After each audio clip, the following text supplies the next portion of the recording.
Cricket batting. பணம் கொள்ளையடிக்கப்பட்டது. கொள்ளையர்கள் பணத்தை பிரிக்கும் போது நடந்த மோதலால் ஒருவரை ஒருவர்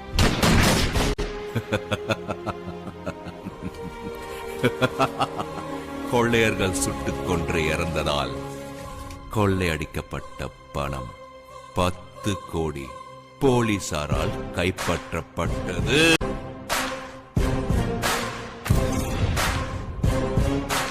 Bro, bro, bro, bro, bro.